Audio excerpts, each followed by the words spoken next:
Well, it's 7 o'clock. And so welcome everyone. And I hope everyone's having an enjoyable Thursday evening. We're really happy to be able to be a part of Spirit in Place Festival of 2021, where it's a virtual platform, and we are, as the Digital Education Hub, just really excited to present tonight on a topic that has to do with ways that community stakeholders and educators have come through to the other side, and changes in schools and communities with COVID and beyond. And so we're really happy to be here, and just want to acknowledge that our one of our hosts here, Randy, who is a part of Spirit in Place, and just happy to acknowledge that we have their support here. And a lot of us right here tonight are part of the DEH team. We do have Lisa Curtis. I'm gonna just shout out your name. Hi. It's gonna be a fun, intimate gathering. We might have some other people joining us in just a minute, but Lisa, if you're game, as we go through and introduce ourselves, we would really love to just hear about you just a tiny bit, who you are and like why, maybe why you're here. We would, if you're up for that. So Absolutely. Perfect. Thank you so much, Lisa. So you can go ahead to the other slide. So thank you. So we're doing this presentation a little bit differently. We wanted to create a space of community and an atmosphere of co-creating a community space together. And I'll just explain that before we go into introductions, where I'll introduce myself. And on this particular slide, the audio isn't working right now, or the video very well, but it's really a campfire sound, like the sound of crackling fire. And one of the images that we really wanted to invoke and to evoke is this idea of coming, if you can imagine, coming around a campfire as we're telling stories together. And that'll make more sense as we go through this presentation, how we're going to be sharing stories. But we wanted to create a space where we felt it was more intimate, and where, as you know, when you sit around a campfire, it has that feeling of, people jump in and they share their stories. And so we wanted to give everyone the opportunity to share in that kind of space and atmosphere. And I think it's really telling that it's snow in the background, because I hear this weekend it's going to get pretty cold, and I don't know if it'll snow, but I think we're preparing ourselves for the coldness. So just to stay warm around a fire.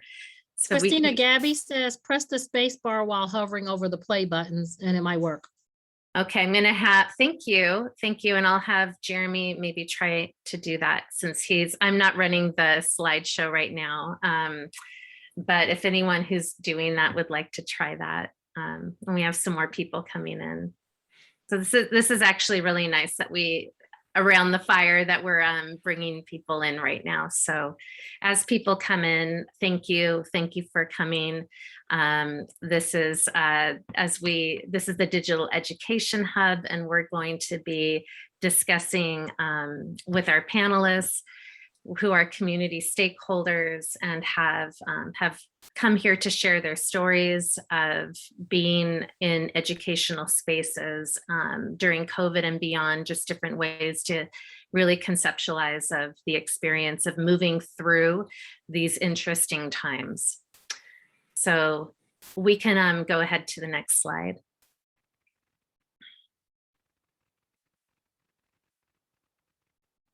Wanted to give you a brief overview of how we're going to be moving through the venue tonight. Like I said, we're going to start with some introductions, and I just described what the campfire meant. It's a space to come into together as community, and I'll go through that, why that is so important as we go through the slides. We are going to have an introduction to who we are, the Digital Education Hub. And then we thought we're trying something a little different, which is we're honoring Indigenous methodologies, honoring their legacies and their spaces, and bringing a method called the Mogo method from Africa into the setting, and introducing that a little bit as a way to share and tell stories. So we're really excited to be able to bring that in. We're going to also just have a little bit of, we're going to have some agreements as we create community here, and have a discussion of what this is all about, going into what we're referring to as a call and response, where you as the community are coming in and providing support through emojis in the chat in very intentional ways to uplift the people who are speaking, again, invoking the imagery of the campfire as if we're around the campfire, warming our hands, and someone's telling the story. And part of the way that we show our support is through our gestures and our eye contact. In this case, it'll be through emojis and showing our support. And then we are so thrilled to have 4 of our presenters tonight. We have 5 presenters, and just wanting to send out healing and healing energy to one of our members who is at home very ill right now. And so we'll definitely recognize his presence tonight. And then we'll have time for question and answer, and then concluding remarks.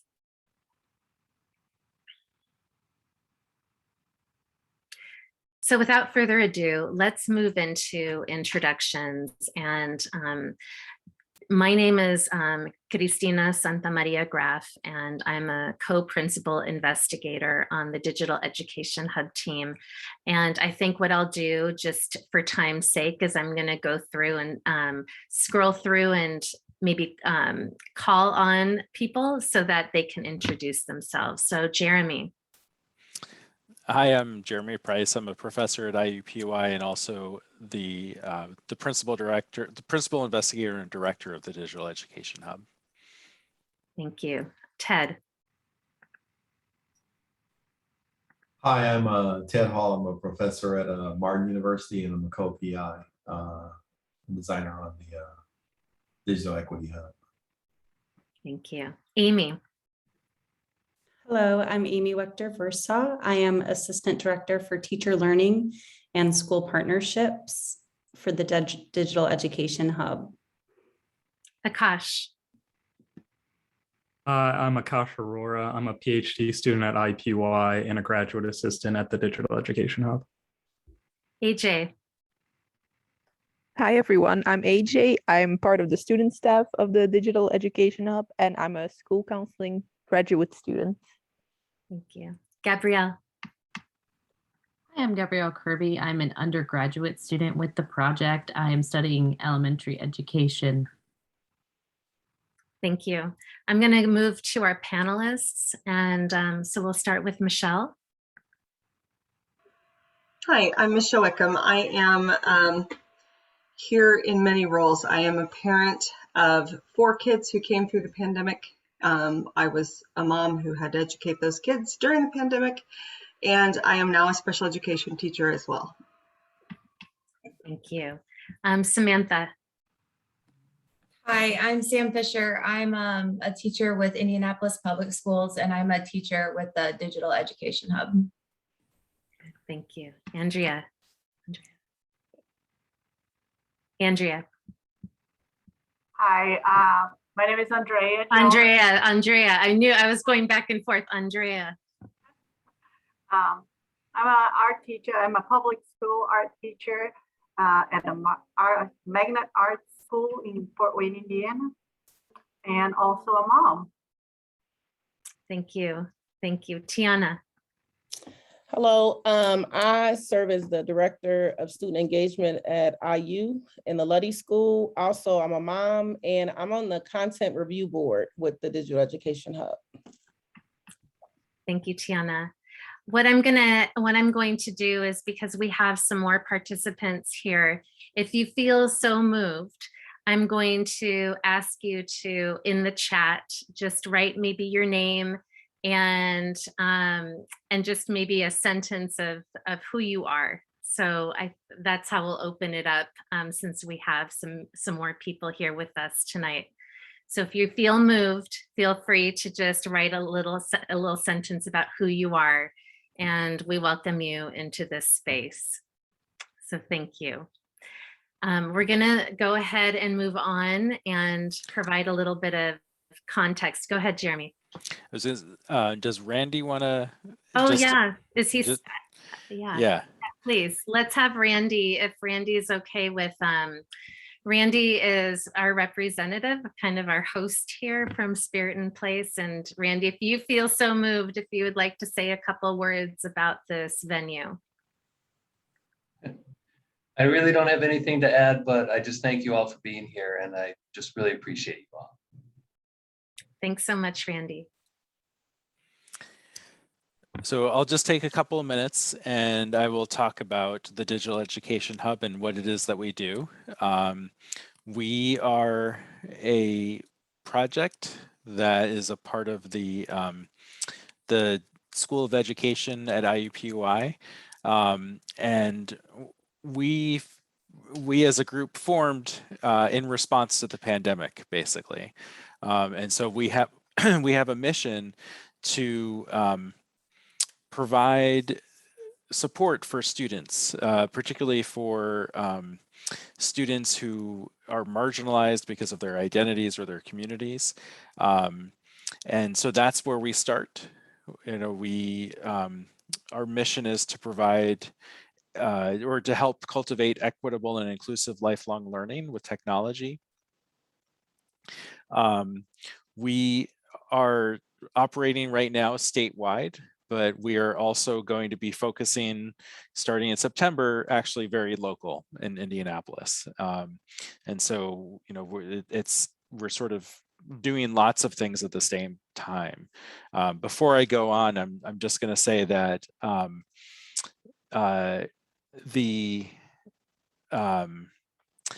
you heard a lot of different connections with the Digital Education Hub. And so it is actually a rather large project for a university project. There are, you heard a teacher or teacher cohort member, you heard a community stakeholder, you heard content review. And so one of the things that we do is we provide model lesson plans for teachers. And so that's what the Content Review Board is about. Our Content Review Board is a group of educators from across the country, actually, who review the content that's coming in and then also going back out to the teachers. We have a teacher engagement arm of our project. And so the teachers who are part of those networks are, thank you, Christina. The teachers who are part of that network come together about once a month and discuss issues of equity and inclusion in education. And then our community stakeholders, we engage in conversation. We really help, they really help us figure out the kinds of things that we need to do in order to support all learners. Like I said, you know, we have this, I'm going to actually move on to the next slide. But there are 6 things that really undergird that support everything that we do as part of our work. And these 6 things we call through lines. And I should say also we have received some funding from the federal government in collaboration with the Indiana University Office of the Vice President for School Partnerships, to help move a whole bunch of face-to-face courses in K-12 to online. And so even these through lines inform that work. So those 6 through lines that really inform everything that we do are about empowering families and communities, building coalitions across different members of the community and educational spaces, helping to build equitable practices and systems in education, supporting multiple ways of knowing and doing, using technology intentionally, and engaging learners in deep and transformational learning. So as part of that process, we, like I said, we engage with teachers, we engage with community members and families, and we learn as much as we produce, and we make sure that everything that we produce is centered in these communities and families who are in the state of Indiana. And Christina put a link to our website in the chat. It was just relaunched. We're actually kind of proud of the website, so feel free to visit the website. Thank you, Jeremy. We're going to move forward, and if you can go to the next slide, we're going to transition here. So Jeremy was just sharing our through lines of what are our values and how do we enter into different spaces in education with intention. And one of the through lines is multiple ways of knowing and doing. And part of what we are really trying to engender here is a sense of community through different ways of understanding the world, trying to look at the world through different lenses in order to grow and expand and learn. We have been very fortunate to be able to do a lot of reading and talking and engagement within our own DEH community through different dialogues and conversations that we intentionally engage within and interact through. And one of the things one of the methodologies that we're introducing tonight, and maybe for some of you, it's not an introduction, maybe it is something that you have, that you've studied before or that you've engaged with before, is borrowing from some of the work from Indigenous and African and Black cultures who have really engaged inside communities to understand the insider expertise of community members who have contributive knowledge that benefits the whole. And one of the scholar researchers that we draw from is Bageli Chalisa, and she's written this really incredible book. I'm actually going to be using this in one of my classes if you're interested, anyone who's interested in these kinds of things, but Indigenous research methodologies. And she has, it wasn't something that she originated, but it's something she drew from in working with African people in Ghana, was the Mogo method, which is, Mogo is a Setswana word from Southern Africa, meaning togetherness and co-construction, among other terms. And the idea of co-construction is extremely important in this space as we learn from one another and we grow in, and Ted's going to be talking about this, but our epistemic knowledge, meaning coming from the community and the wisdom that is derived from people's lived experiences. And so one of the ways that tonight what you're going to see is we're going to draw from our experts here, our community stakeholders and our educators, by using a visual representation of an artifact that they're going to be sharing with us, that connects to larger meaning for them, that has evoked a sense of meaning and authentic experience through as they navigated and continue to navigate through these COVID times and beyond. And so we'll be hearing from their stories and learning from them as we develop knowledge together. So we'll be able to share that in a little bit. So we're going to move forward. And I'm going to introduce Akash here, who also has been doing some research with the MOGO method. Thanks, Dr. Santamaria Graf, for the explanation, a little bit of the MOGO method and a little bit of background on that. I'll talk a little bit more about what tonight will look like and what all we will see. Participants in this panel will be sharing stories about their lived experiences at home, in school, and within the community during and beyond COVID. I think it's important for me to mention, as was mentioned previously, that this is an adaptation of the MOGO method to fit for the US educational context. That's kind of what we'll be talking about tonight. But as was mentioned previously by Dr. Santamaria Graf, that the MOGO method was originally used in South Africa.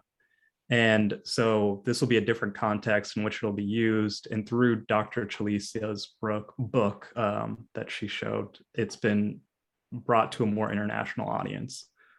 So I'll bring it back to what participants will be sharing tonight. And we can go to the next slide. We'll be sharing artifacts. And artifacts will represent different participants' school or home experiences during the pandemic. You can see here, we put artifacts in quotations because artifacts could represent many different things. It could be something concrete, like an object that holds some big meaning to a participant, or it could be something figurative, like a poem or reflection that a participant wrote after maybe a particularly tough day during the pandemic. Or maybe it could be something symbolic, like a song or a picture, or maybe even a collective experience. Some of our participants were teachers in the classroom, maybe an experience with their class in the classroom or with their families at home. So that's a little bit about what participants will be sharing tonight. I'll jump it to Ted now, and he'll go over the ROARS agreement with y'all. Thank you, Akash. We do this for each of the presentations to kind of situate the conversation. It's the ROARS agreement. Respect, although we may have different backgrounds and points of views, I entered this space respecting every person through my language, gestures, and actions. Openness. I set to enter this space with an open mind and heart so I can give and receive information. Knowledge and wisdom through shared experience. Active listening. I am present in the moment to hear my neighbor's words, to reflect on what is being said, to feel their stories, and to give supportive and thoughtful feedback. Reciprocal. This is a mutually beneficial space where our actions of giving and receiving lead to the well-being of children and students who are at the center of our intentions. Striving. In this co-created space, I strive to expand and stretch my imagination to be as equitable and inclusive in my thinking for purpose, a purpose of contributing my valuable insights to this important endeavor. So one of the things that I love about this, as Christina and Akash was talking about, this is this egalitarian process of the MOGO method, is I always think about when a methodology or an ideal emerges, what is the historical and cultural context? And so one of the things is we have to think about this emerged during apartheid South Africa. And it really emerged as an alternative to mainstream methodologies. And I thought about the parallels for how we see ourselves in the way that we frame the work that we do in the Digital Equity Hub, which is kind of working on the margins and using some of the non-mainstream methodologies as a way of thinking about the ways that we connect with communities. And participatory is part of what the method kind of honors. And when we think about participatory, a lot of times when we think about the connection between communities and the research community and the general community, there's a kind of hierarchy that exists, but we wanted a methodology that privileges the voices of those in the community. Because we see your knowledge production, your epistemic wisdom that you bring as both teachers, as community members. This is the second time I've heard Michelle situate her identity within family. So now I see her not only as a special ed teacher in the classroom, but also a teacher in the home. And so all of you bring that same kind of epistemic wisdom of being teachers and creating your own lessons and so forth as home. So we value that and we honor that. We also see this as a co-creative process in which we see the dialectical relationship between the knowledge and the wisdom that you bring in your own experiences in your everyday challenges of trying to deal with what other people's children, as Lisa Delpit would call them, right? In love, in the way that we try to do that in the same way.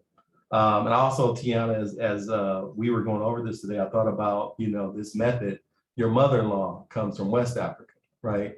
So I thought about the ways that we could use a framework to kind of honor the way that she uses her co-creative epistemic wisdom in being in that intergenerational wisdom that she gives to your children, right? And so we try to do all of this to make sure that our methodologies are tied to the conceptual frameworks that Jeremy articulated earlier as a way of serving our community, as well as serving the parents, as well as the community.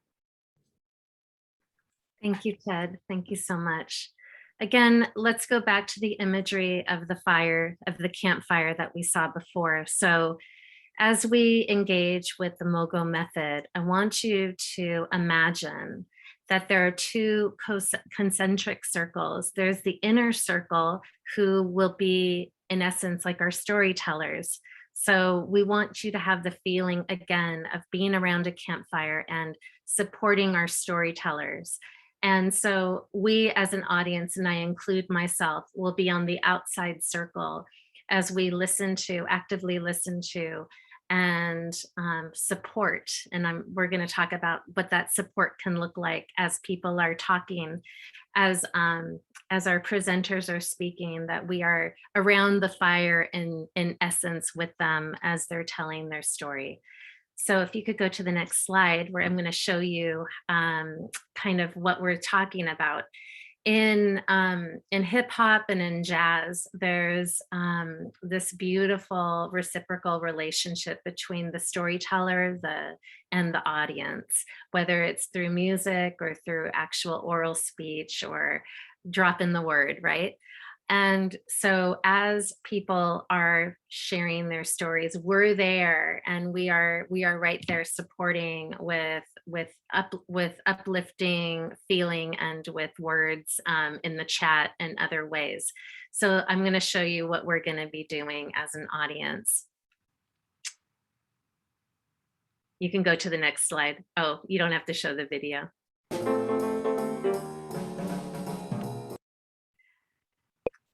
And it's just a back and forth. The video is a back and forth showing the audience, showing the jazz members up on stage and kind of interacting with each other. And so we're going to be kind of invoking that feeling.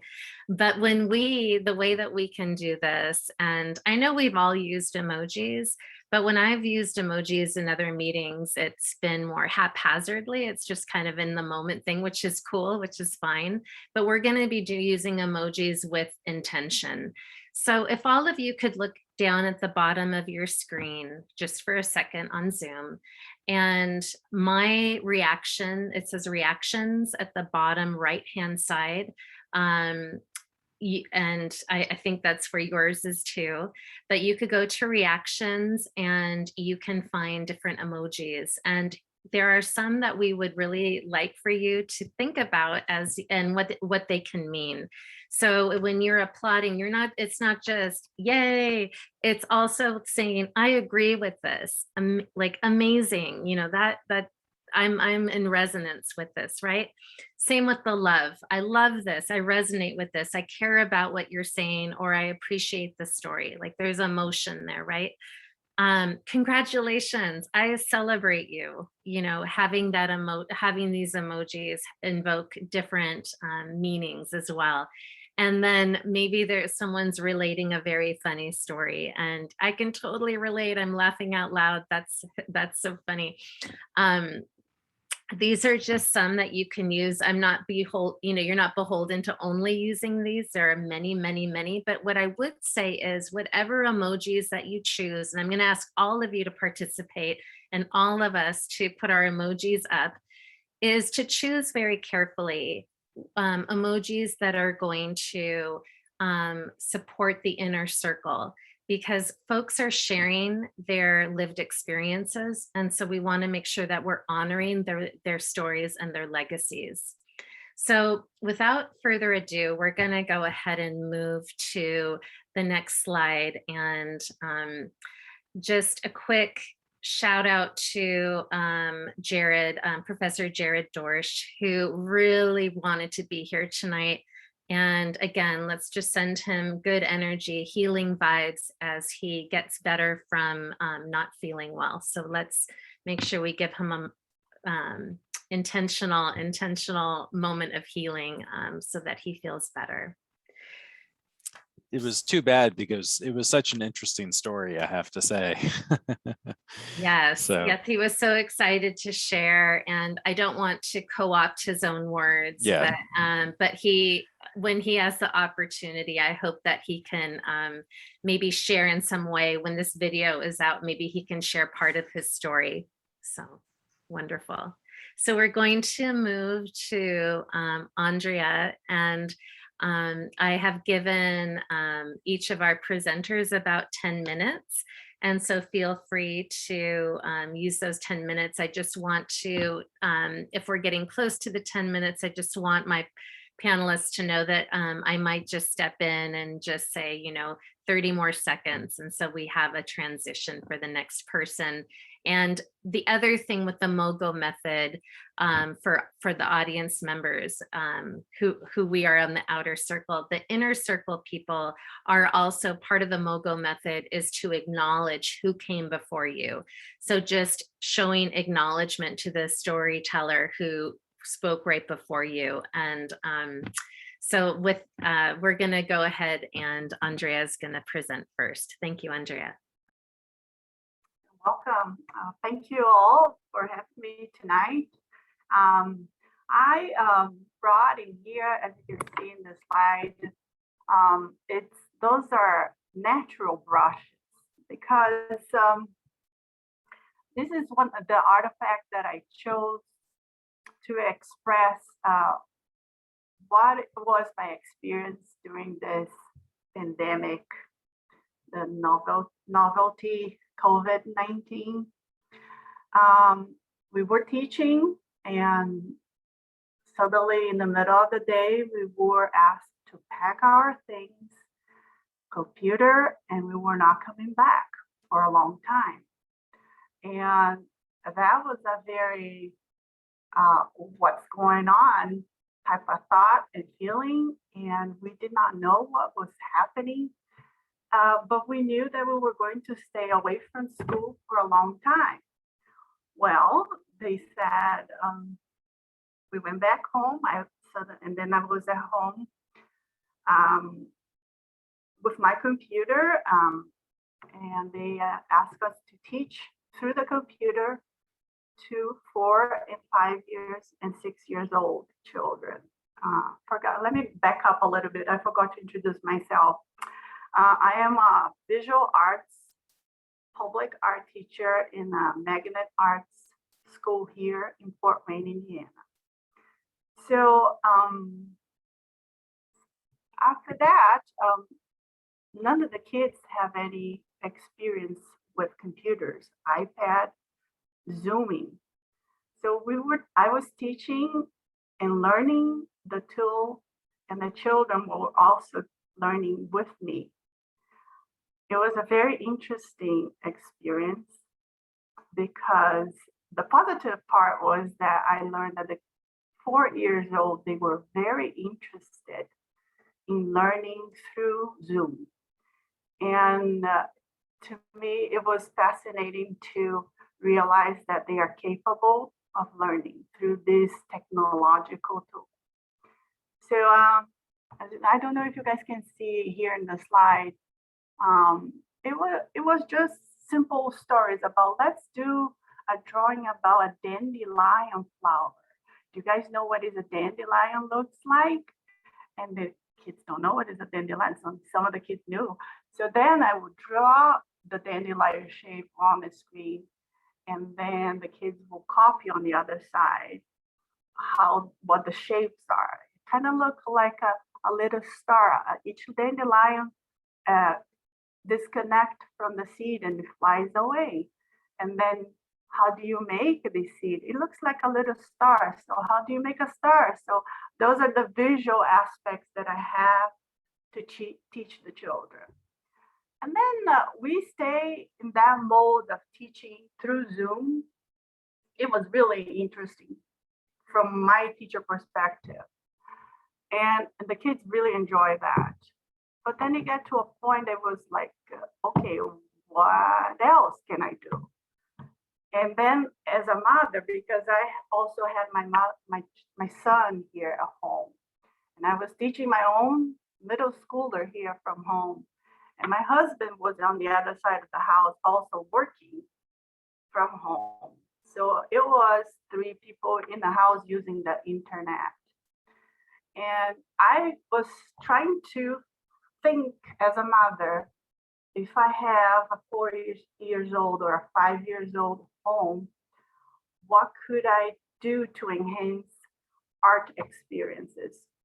And then I was thinking, I will think that not a lot of people have art supplies at home.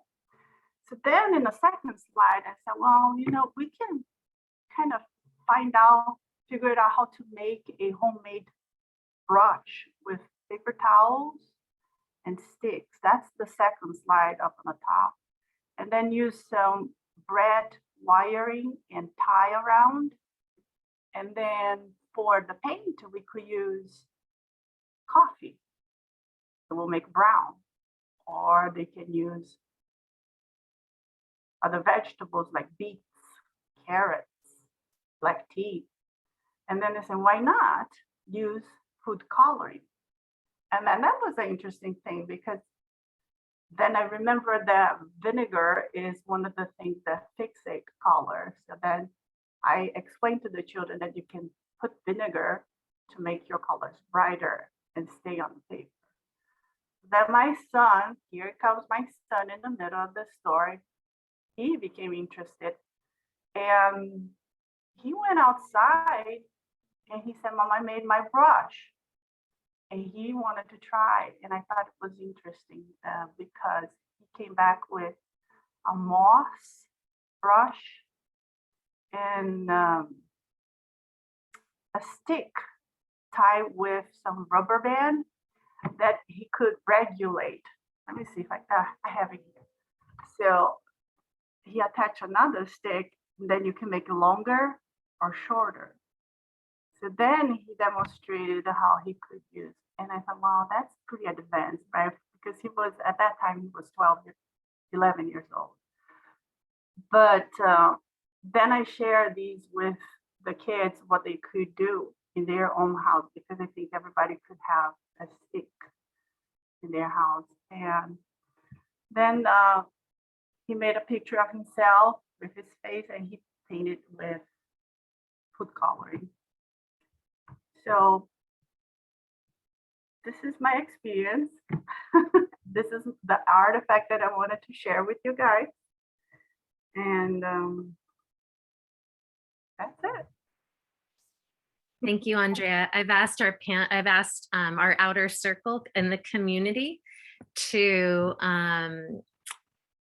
also feel open and welcome to make comments, ask questions, and we can always come back around and have conversation with you about any part of that amazing, actually very amazing process that you and all of the intricacies of that experience, with your family and with all the materials. So audience members, please feel free to put in any comments or any questions, and you are, and we welcome them. So next, we're going to go to Sam, and thanks, Sam. Yeah, Andrea, I had to tip my hats to all the visual art teachers that I knew. I cannot believe how creative that you guys had to get, the ways that you're sharing art through a computer, and you don't really think of a computer when we're talking about art that often. So I tip my hat to the creativity that you had to come up with. My name is Sam Fisher. I am a teacher of students with visual impairments.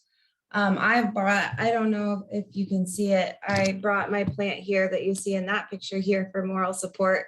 It's very important to me. His name is Fred. We will get into why his name is Fred here in a second. I was a teacher. I taught at the Indiana School for the Blind and the Visually Impaired in middle school language arts and math during the height of the pandemic. So during the stay-at-home orders and when we were virtual and then in person and then virtual again, we were all there. We all know how crazy that time was. But I wanted to give a little context about my job and my students. So as a teacher of students with visual impairments, I'm responsible for adapting curricular materials to meet the visual needs of my kids. And I do that by enlarging material. I create Braille materials. I also adapt graphics to make them accessible textually. So if there's a picture or a chart or something in a story that we're reading, I'll make it tactile if we need to make deeper connections with that. All of my students, they're not only from a lot of different backgrounds, socioeconomically, racially, familial, but their eye conditions are all very, very diverse. So Fred, he's the class plant of a group of 6th graders that I had at the end of 2020, where I had 3 congenitally blind students with no light perception, meaning they couldn't tell you if the sun was out or not. And then I had 3 low vision students with varying visual acuities as low as 2200. And what that means is a person with perfect vision, what they can see 200 feet away, my student had to be 20 feet away to see the same thing. So their diverse vision needs meant that they had very diverse technology needs when we were doing virtual learning. I had kids who were on laptops just using magnification. I had kids on iPads using the accessibility features. You know, some changed the contrast or the lighting settings. My students who read Braille had refreshable Braille displays. And what that is, it's like a little keyboard and they could input Braille and then I would be able to read it in ink print or just, print on the computer. But also it had refreshable Braille. So whatever line they were on a web page or in one of my stories, they were able to read that line. And when they hit the next line, the device would change the Braille and they would be able to read it in real time. They also had varying levels of cognitive ability. So when I was differentiating lessons, English lessons for my 6th graders, we were using 6th grade content, but I had to make it accessible for learners who read at the 3rd grade level, all the way up to a high ability 8th grade level. So I had my hands full from the very beginning. I had prepared a lesson on different types of literary devices for a virtual learning day, and we were about to read The Lion, the Witch, and the Wardrobe. And so we really needed to focus on understanding personification and anthropomorphism and symbolism. Symbolism is a very difficult thing to teach children who have been blind from birth because it requires higher order thinking as opposed to just something in their hands. But I had a video, I had a short reading, I had a discussion outlined ready to go. And if you're a teacher or an educator or even have a job that you have to teach other people, you know that some days it's just not going to happen. From the beginning of that lesson, I had one student who was bouncing his baby sister on his lap. And I had another student, and I'm not kidding, had 4 chihuahuas in his bed with his computer and a cat in there somewhere. I had one student who was engaging in self-regulating behaviors. She was flapping and tapping on her table. and she couldn't find the mute button she didn't want to be distracting, but she couldn't find the mute button, and she was home alone that day. So all these sensory inputs going on, and I kind of just thought then and there, I'm going to let them leave early so that they can gather themselves and be ready for the rest of their day, because I was their first period teacher. And I was just really tired and mentally exhausted. It was the end of 2020, and I had a short fuse that day, I guess. So I was about to end the lesson, and one of my students with low vision, he noticed that behind me, where I was sitting at the time, there was like 10 plants. And he said, "Miss Fisher, are you a crazy plant lady?" And I truly am. But I pride myself on being weird and letting my students know that it's okay for them to be weird as well. They can be nerdy about something that they're interested in, and we're going to respect that. So I told them straight up, "Yep, I am a crazy plant lady." So the students who are totally blind sitting in that class, they're like, "What is going on? What is he even talking about?" They had no idea that there were all these plants behind me. And then that's when my 3 students with low vision, they started using their technology to zoom in, and I positioned my plants for them in a way. They said, "Miss Fisher, there's too much glare. Can you move it over here?" They were explaining the shapes and the sizes of the leaves, and they were explaining the variance in color in such a thoughtful way to these students who had never seen color before. They were making connections with what they thought the plants felt like, and saying, "Oh, I think that one's a little bit thicker and maybe feels like rubber, like a bike tire." And it was so cool to listen to. I just sat back and I listened, because this group of students was so diverse, not only in their disability and their abilities, but they had been together since preschool, and they really were separated. They weren't a class unit, and they were making a connection with each other. So I just let them go wild, kind of making fun of me, but also talking about these plants. And at the end of the class, the student who called me the crazy plant lady, rightfully, he asked if I would bring the one with the long hair, and the long hair is these long leaves. If I would bring it in to be, when we went back in person, the class plant, and I ended up getting them their own plant, so I could keep my plant safer here at home. But they did want to name this plant, so we took a vote, and that's how he got the name Fred. I think that if you asked any educator during 2020, and even most of this year, to be quite honest, it's just been a fury of anxiety. I spent so much time worrying about, are my kids eating? Are my kids getting rest? Are my kids getting the love and attention and encouragement that they would be getting in my classroom? And I worried that they weren't getting the content, the standards that they should have been hitting as 6th graders.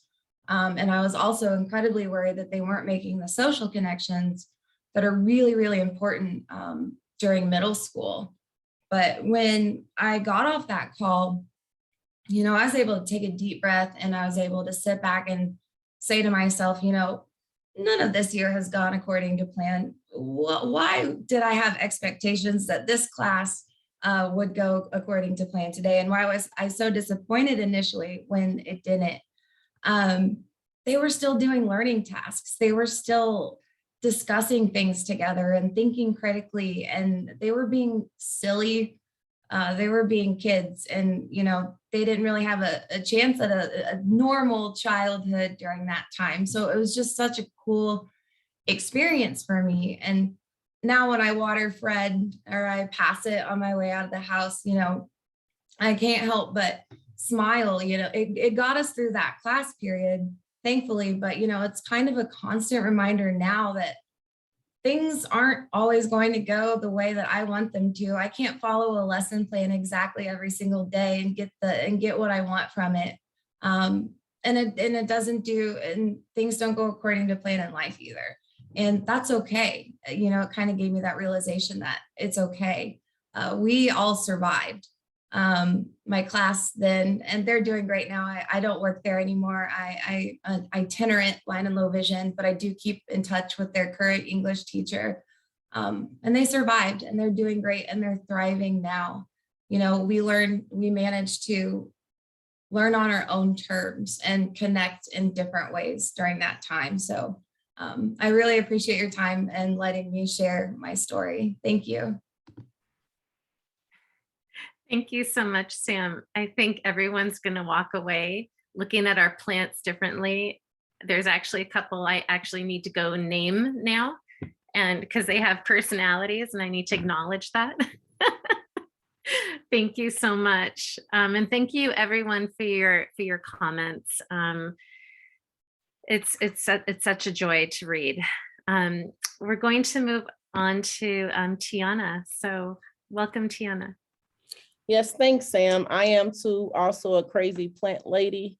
I have plants everywhere. And I actually just put a plant in my office too. And I name them as well. One of my favorite plants is Lily, named after my grandmother.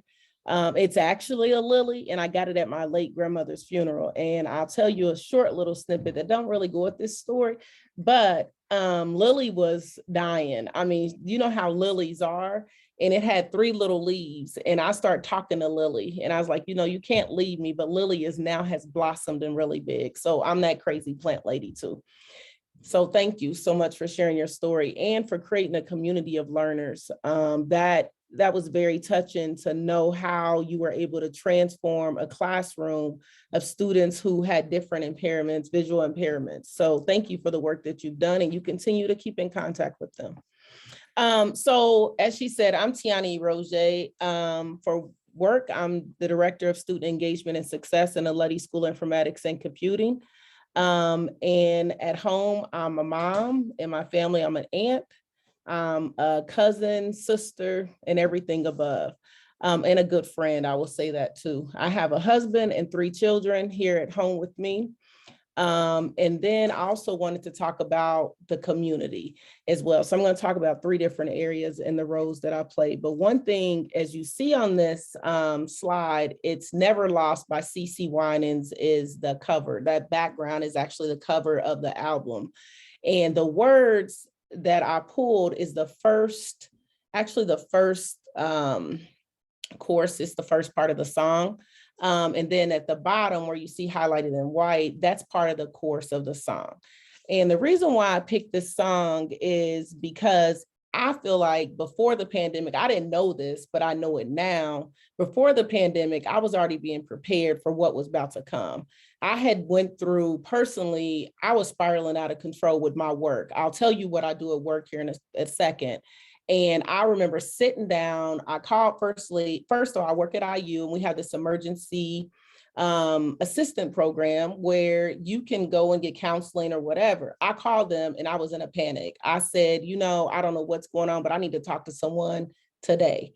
And this wonderful lady, who's Beth has become part of my family.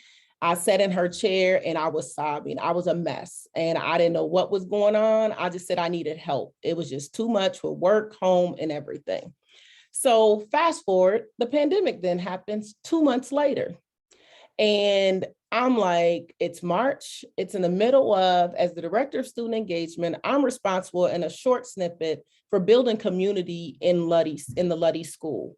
And that's for all students. I'm also over the Living Learning community, where we had 100 students at that time on campus who was expected to be engaged and was doing face-to-face learning. So when you have to think about very quickly, I work very closely with my associate director, how are we going to transform this community from in-person to online? And we were supposed to go to California also in March.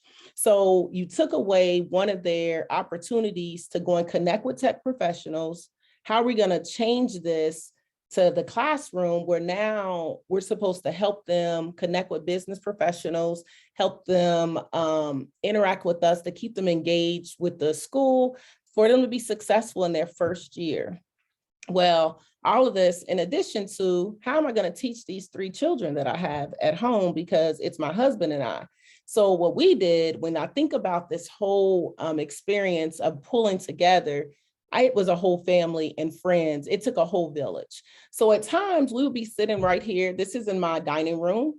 We would be sitting here. I had a desk in the other family room, a desk in the living room. We would be on the porch, we would be on the deck, or we would be at my sister's house, because it takes a village to teach a kid, to raise a kid. And we would have my niece in one area. We would have my kids in one area. You know, have to break up the 3 little kids. The oldest, he's pretty self-sufficient, and had to think about, what can I teach these kids that I don't remember? I mean, I've been out of school for 30 some years. That's when I started realizing I don't even know how they're teaching them math.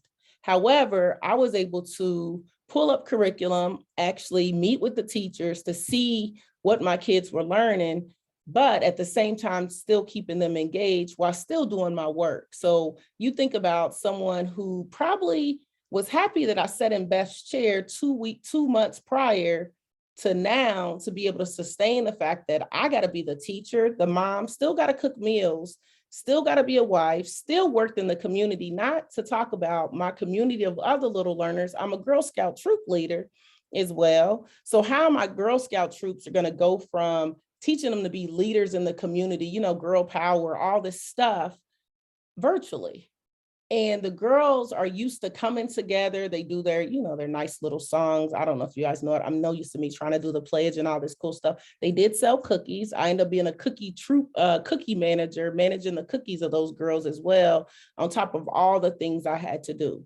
So when this comes to mind, when I think about Never Lost, I think about how, for me, I'm a Christian, and how God sustained me through it all. Through it all, when I wanted to cry or sit in my room and think about, how am I going to sit in a surgery that my sister's getting ready to have and be a support to her without breaking down? How am I going to go to Indianapolis back and forth week after week to help my sister also educate her daughter? How am I going to sit on the porch, have my neighbors call me because they see my son and daughter running down the street or hopping on a bicycle when I'm saying, come on, hop on this Zoom call? But the nice neighbor who don't look like me called me and said, Tiana, if you need me to bring your kids over to help teach them anything, let me know. And they can sit on the porch. I know it's COVID and you may not want them to come in, but when you talk about a community and coming together to help these kids and educate these kids through COVID with the teachers, we had some wonderful teachers, and I thank you all and applaud you all for what you do to help get through this. This song helped me. So I knew I was never lost, and I knew God never lost the battle. And if he did that, then I know I could do it too. So that's why this song, when I was in my room, if I was on going to my sisters or my family's karaoke, I sang this song. I can't really sing, so I won't sing it for you all.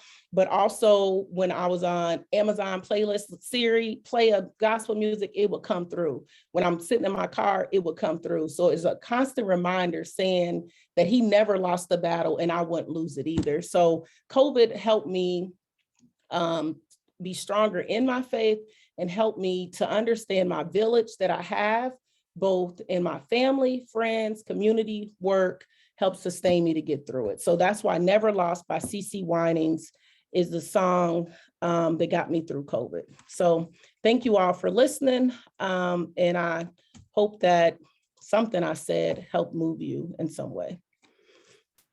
Thank you so much. And Tiana, I would, if I were you, just take a look at the chat. You have such beautiful, uplifting responses to your message here. And so thank you. Thank you so much. And we're going to move to Michelle. So welcome, Michelle. Sorry, guys, I had to unmute. Something that we've learned over COVID, but I apparently had not. I also was just answering my child's text. He was asking me for a ride. I'm like, I'm kind of in the middle of something, but don't worry, all is well.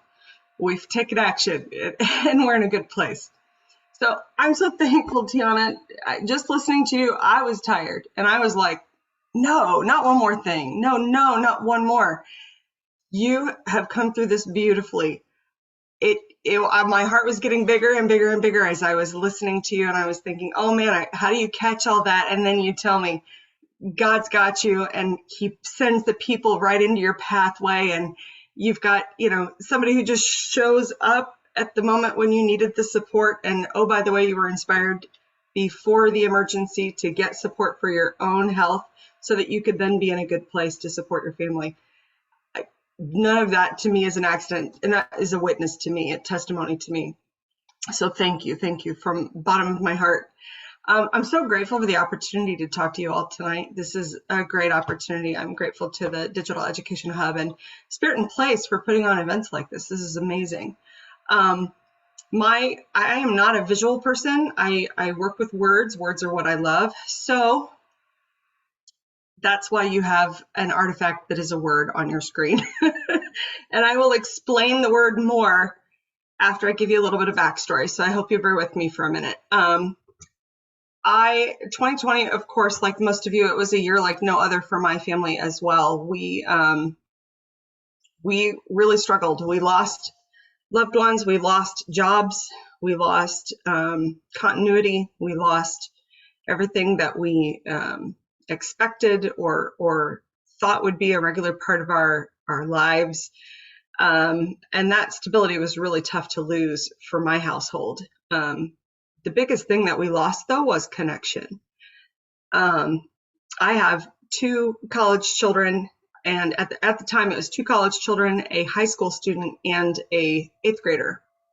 And my 8th grader is 100% extrovert and cried every day over the loss of his friends, his extracurricular activities, and his be-all end-all, which is music. So he didn't get to do his spring show. He didn't get to perform downtown. He didn't get to do a lot of the things that he had literally been waiting all year to do.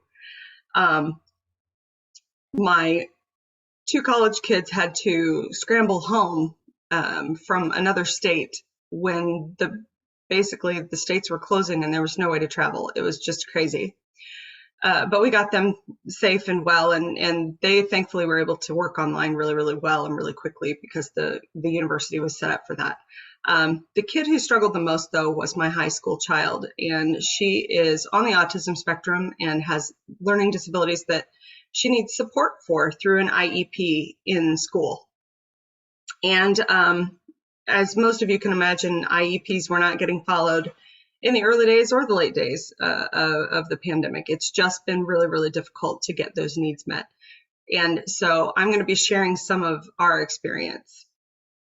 None of us were prepared at the beginning of this pandemic. Just while all of us were probably out looking for Clorox wipes and toilet paper, our teachers were struggling and scrambling and doing the crazy things, trying to go all virtual. And we've heard some of those testimonies tonight. My daughter does not communicate well online. It took her 8 years to learn to use an email, to hit send properly. And that's not something that I can explain to other people very easily. It's hard for us to all imagine that we would have trouble turning on Zoom. But it was quite a challenge. And so she struggled. While my son would finish his schoolwork in an hour a day, she would spend 10 to 12, and there would be multiple tiers involved. I lost my job trying to help her to succeed, trying to help him succeed, and trying to keep their spirits alive in the tough times. Our teachers were just as miserable, frankly, as we were. And I shared tears with teachers and tried to comfort teachers through tears over the phone and over Zoom and in several other ways. I had tears on cards sent to me, and I sent cards with tears on them to my now good friends as we all went through this together. Anxiety was our constant companion throughout 2020. And as the year drug on, I had this overwhelming need or sensation in my heart and mind that I needed to change our approach as a family and also my own approach in my life. And I thought, you know what, good is going to come out of this. And I just have to believe in the path of growth and see where we go from here. So I needed to ponder on that, and I did that for a long while. I needed more positivity in my life. I needed more hope.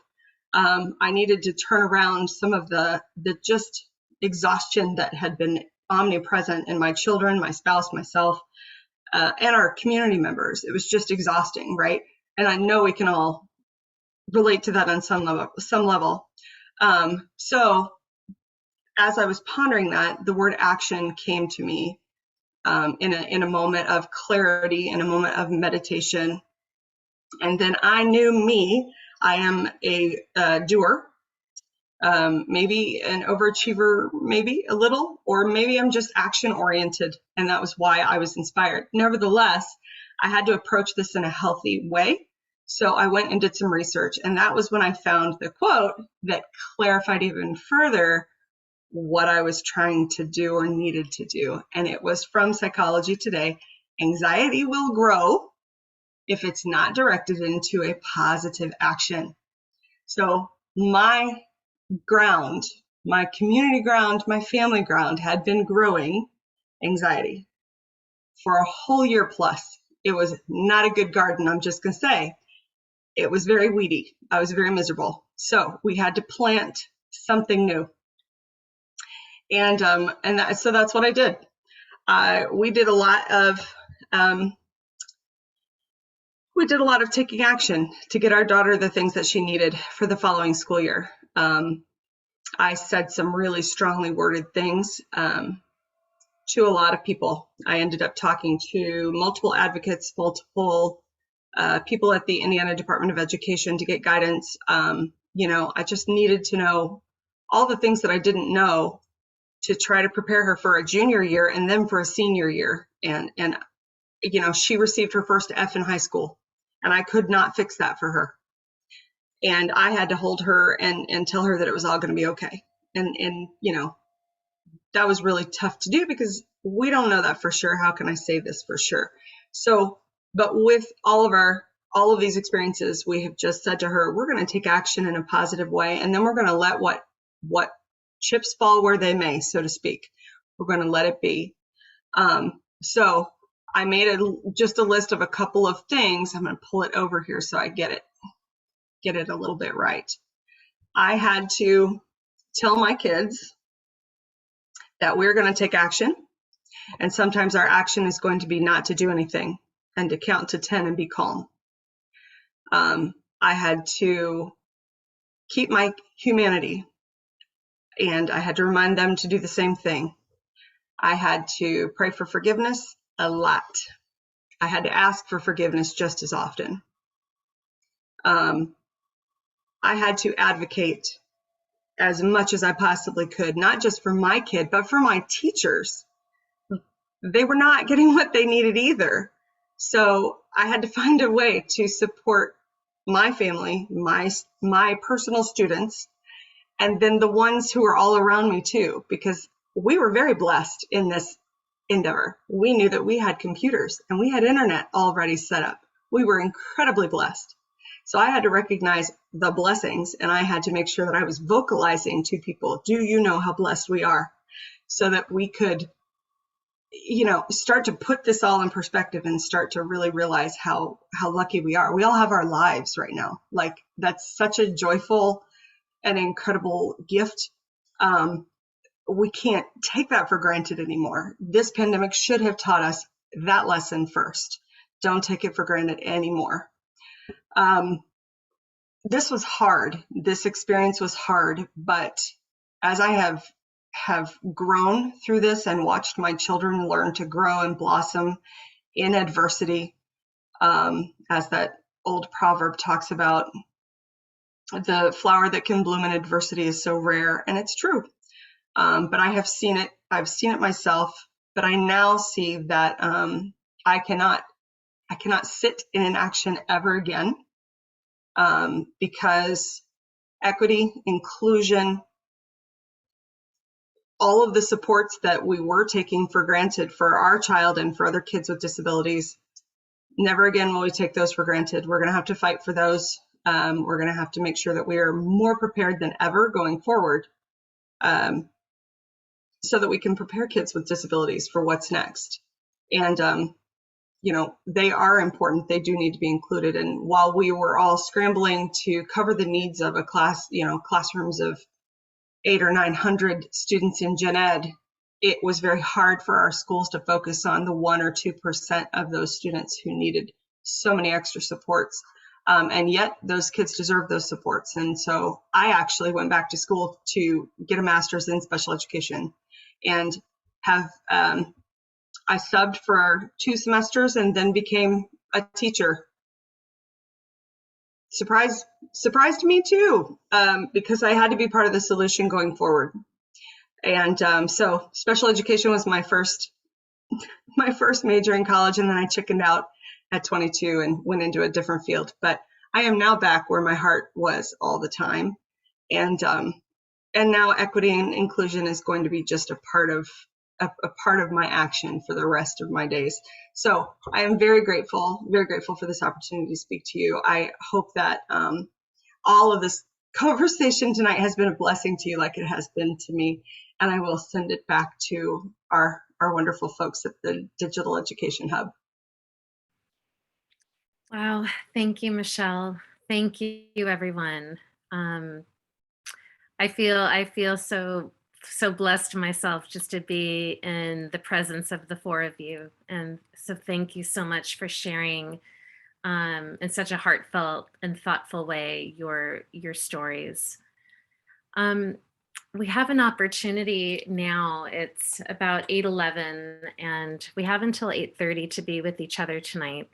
And again, evoking the image of the campfire and of the circles, and how we are here supporting one another. Imagine that the inner circle now is moving into the larger circle, creating one large circle where we're all looking at each other and we're all sharing this space together, warming ourselves over here in Indiana.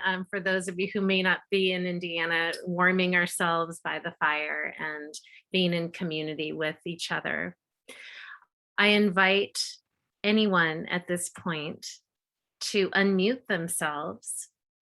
And I might actually ask Jeremy if he can unshare so that we can see everybody and have a better sense of who's all here.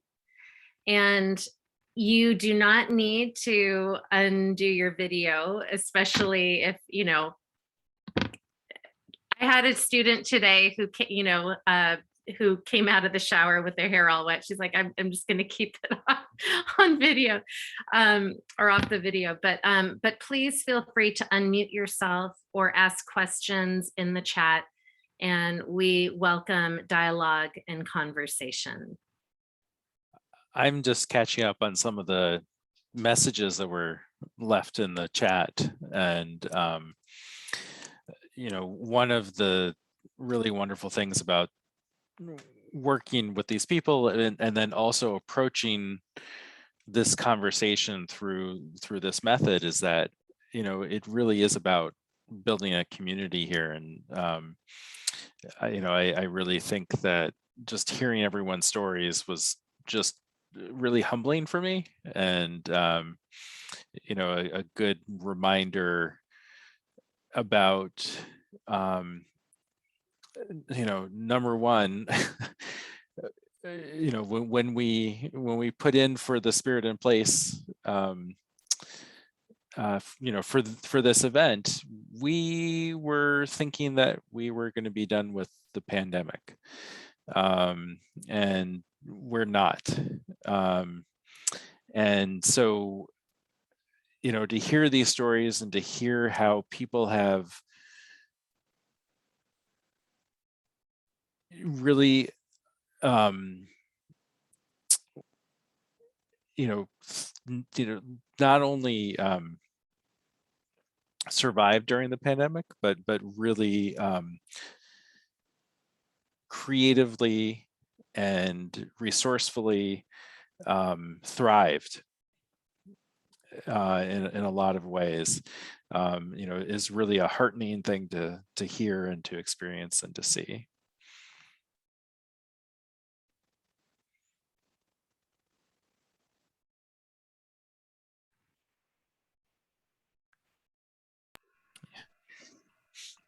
And I just wanted to point out what Lynn said, that it's vital to hear these stories, and they're very healing. So Thanks. I wanted to add something to that, Jeremy. Thank you for sharing. Is that one of the theories that I always think about is a standpoint theory, which comes from within gender studies, similar to epistemic privilege.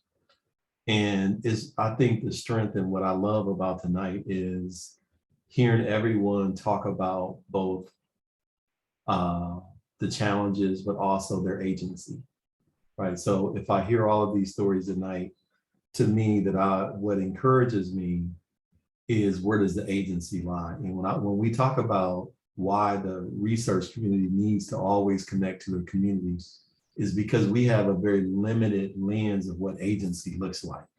It's a research conference, right? And so you all help remind us of why these dialectical conversations are so important when we're trying to really collectively address some of these issues that are so historical. And in hearing all of these different stories and hearing all of these different messages from different standpoints helps us understand our own struggles and the ways that we can always come together as one community to address some of these issues.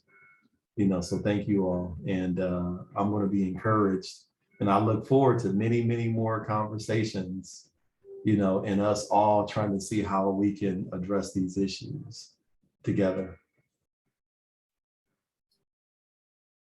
Thank you, Ted. Can I add to what you said? I'm a communications nerd, and there is a theory. There is a theory called the coordinated management of meaning, and the reason that I love it so much is it tries to explain how we co-create our communities, our social worlds, through conversations. And so it's not just what I said or what you said, it's what you heard or I heard you or I say, okay? It gets very complex, but it's then what we do together and build together because we were together having that conversation. And so I am just very thankful that we had a platform to have this conversation. We often don't get to talk about our personal lived stories because, if you're going to have a 10-minute conversation with your mom or your best friend, they kind of don't want to hear all the, I don't know, we just don't have an opportunity. We're on other subjects or doing other things, or we're focused on work or focused on family, but we're not focused on what was our experience and how did we feel about it. It's very, very healthy. And when we can share it with people and then we connect at the heart level and the head level, something new is created and it's very powerful. So thank you. Thank you. Really quickly, as Lisa, I was taking some notes to put my thoughts together. And I was just thinking about, we were talking about teaching, but what in terms of what the experiences that have been shared today was, but it was really more learning than teaching, through everything around them, through their children, their students, their frustrations, their faith. And so what I took from this is follow your instincts on that day and that moment. Maybe it was to let go, and through letting go, they taught each other. Maybe it was to take action, and through taking action, now that's a whole different career for someone, a pathway that they left before that they're now back on. And then also to seek help. Why do we always feel like we have to put up with all of this stuff? Go get help if you need help. Ask somebody for help, because we can't heal if we can't let it out, if we can't express it to somebody, then we can't heal. We can't get the help from our friends, our partners, our spouses, our children. And so I think this was really, really more powerful. And we were talking about instructing and ended up examining our own personal learning spaces, I think. Lisa, you did a beautiful job at at the very end of this presentation, there's something called like a discussant where that person kind of summarizes all the amazing things that were said. And you just did that so beautifully. Like, I don't, whose job was that? No, I'm so grateful because Lisa, you're hired. You're hired, right? Like she did that stellar. Like I was learning from you in that moment of like how to do that job better. No, but Lisa, I did, Lisa, as from the very beginning of this whole conversation in the chat was writing notes and giving input the whole time. And that's kind of what this learning community to me is about. And it's what Michelle was saying. It's what we've been saying. And again, I love going back to the image of the fire. It's like we're all putting a stick in the fire to make it grow and to expand. And the fire changes with every person that adds to it. And that's the kind of community that we're really trying to create and to engender, because we are, as Ted said, there's only so much we know. And every time we come into conversation, I've just learned about 12 new things. And that'll shape the direction we go in. It changes the nature of the fire, so to speak. And with that comes, like Jeremy was saying, there's a humble sense to that, and it's gratitude. And so I want to thank Lisa, and I want to thank everyone who is contributing. I want to thank my mom, who's Lynn, who is very contributive tonight. Thank you, Lynn.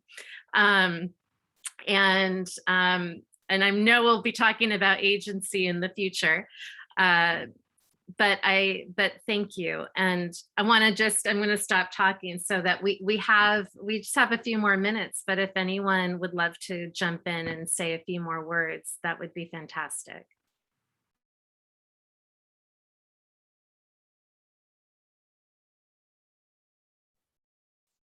I'll say a couple of things. Two words that came to mind tonight, hearing all of your stories, was vulnerability and transformation.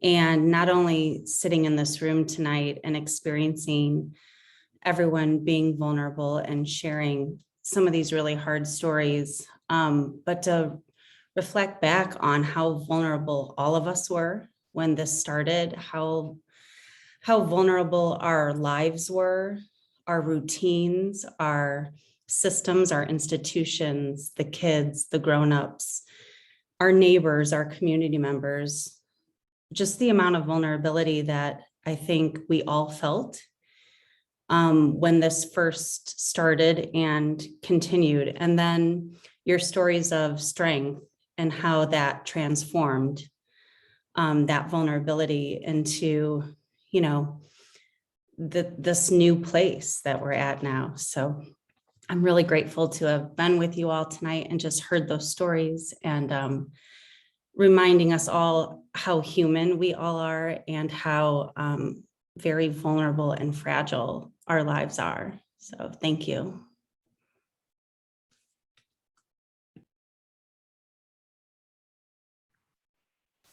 Thank you, everyone. Just some last thoughts, and I'll probably ask Jeremy to say a couple of last words as well. Again, thank you for being in this space, the Digital Education Hub as a group. And I'm looking at my fellow colleagues here.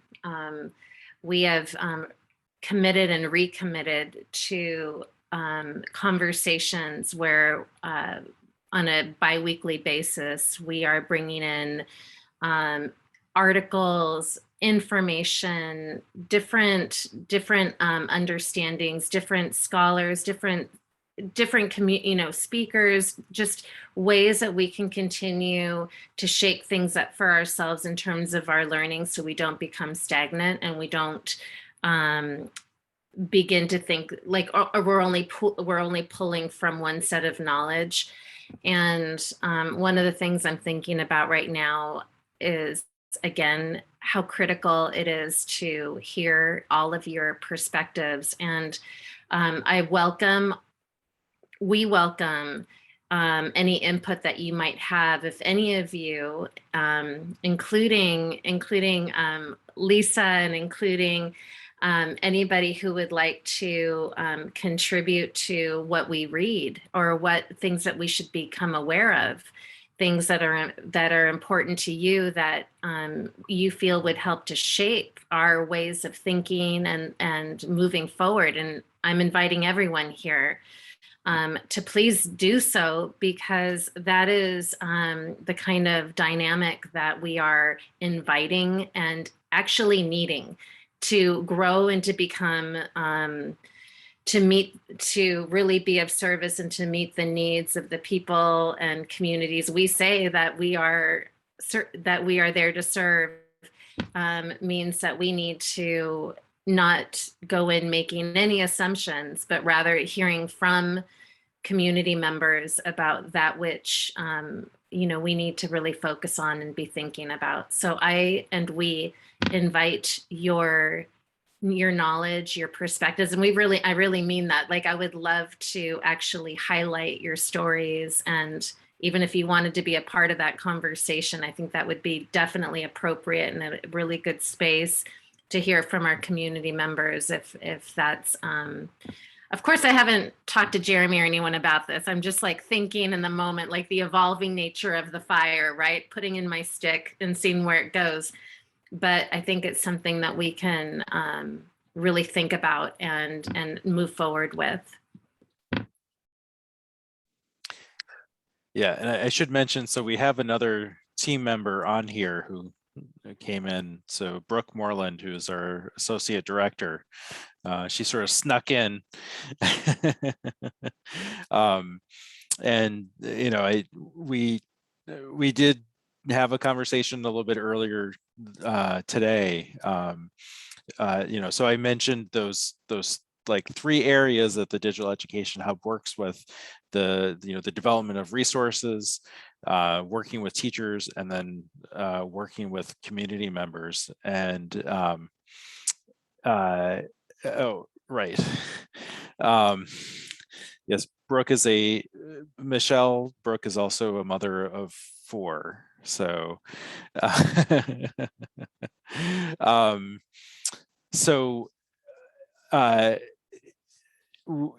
we have regular meetings with our community stakeholders, and I think they've spoken. So it sounds like that we have another topic that was suggested. Unless something changes, like, the next thing that the community stakeholders group is going to talk about is education as a human right, and what does that mean? And we'll be bringing in information from the United Nations Sustainable Development Goal number 4, which is education, high quality education. So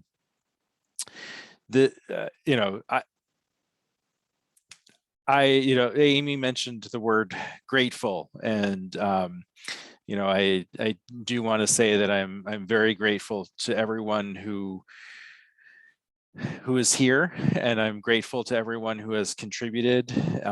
And you really have, so I'm Jewish. It's almost time for Hanukkah, which is actually, like, it's not a great big holiday, but it's something that we observe, and the idea is that each night you add another candle to increase the light. And so I want to thank you for helping us to increase the light. Now that we've changed our clocks and it's getting darker earlier, you've really brought some light into this world, even though it was something that may have started with pain and anxiety and discomfort. So thank you all. Thank you, everyone. Thank you. And it's about that time. So be with your families, be with yourselves, be with your loved ones, and feel free to reach out to us at any time. You can find us on our website, and then a lot of you have our email addresses, and but please feel free to reach out with any comments, insights, anything that you would like to share. We're here to listen, and looking forward to continued collaboration and communication with all of you. Thank you, everyone. Yeah, good night, everyone. Good night, everyone.